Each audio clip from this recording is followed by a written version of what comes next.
Why should your right to freedom of speech trump a trans person's right not to be offended?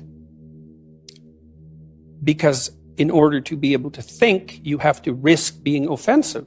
I mean, look at the conversation we're having right now. You know, like, you're certainly willing to risk offending me in the pursuit of truth. Why should you have the right to do that? It's been rather uncomfortable.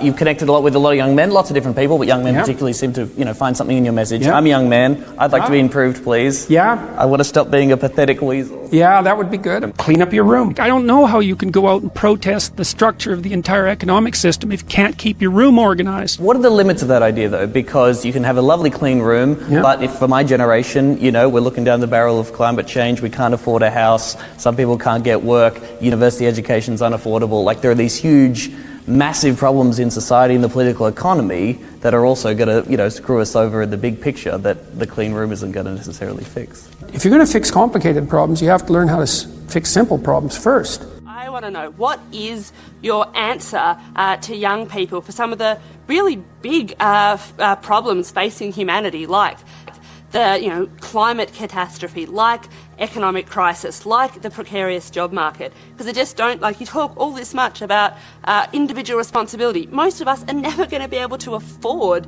to have all of these assets to have responsibility over. So what is your advice beyond clean your room? It's actually rather difficult to answer a question that ends with "your comments are banal."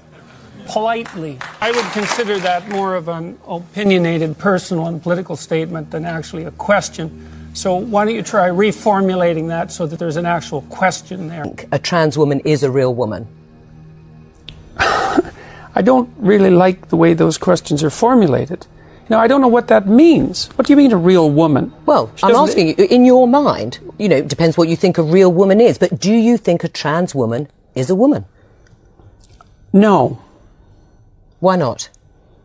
Because I think that women are capable, generally speaking, of having babies, and they have female genitalia, and they have an XX chromosome, and I think the biological markers are relevant. Interested in people being able to have different choices and having equality of outcome. Well, so the overwhelming proportion of people who are in prisons are male. Now, do you want to equalize that, just out of curiosity? What about bricklayers? They're 99% male. And we've got about 3/4 of the population now in universities in the humanities and social sciences are female. Are we going to equalize that? And men work longer hours. They work more dangerous jobs. They're more likely to move. They're more likely to work outside. They're more likely to participate in jobs in the STEM fields that are scalable. They make more money for those reasons. And that's all hidden under the idea that the reason that men and women make different amounts of money is because of their gender. Peterson, do you have any comments on the Nazi presence at your protest?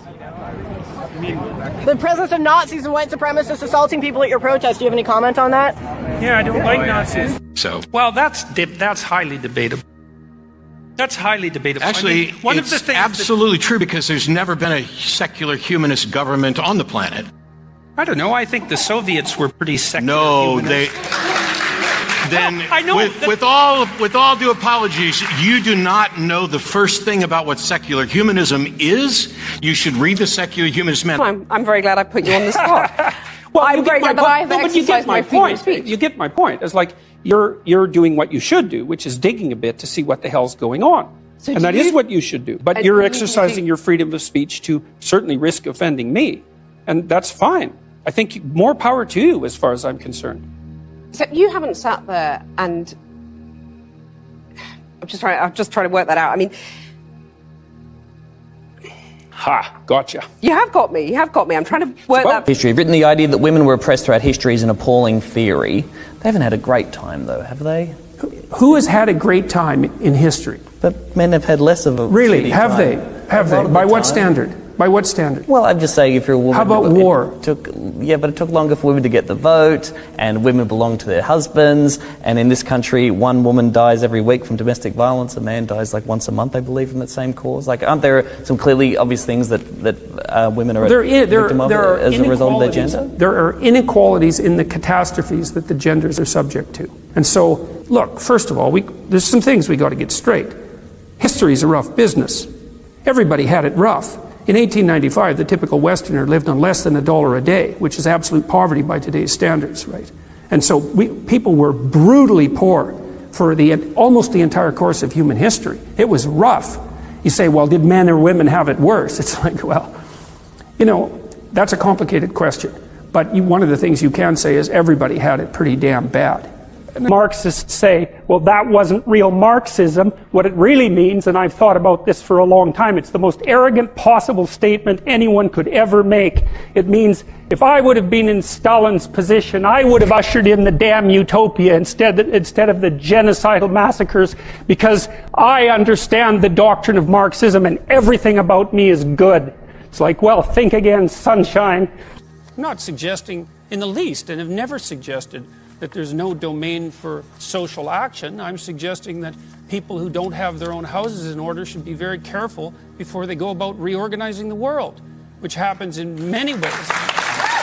I see a backlash against masculinity, and a sense that there's something toxic about masculinity. But what is this idea of being over? Why is society overly feminized? Well, I didn't ever say that society was overly feminized. So if we're going to discuss my views, we should use my actual words. Women got full legal rights. They have the right to determine what language I use, especially when it's backed by punitive legislation. And when the words that are being required are the constructions, they're artificial constructions of people I regard as radical ideologues whose viewpoint I do not share.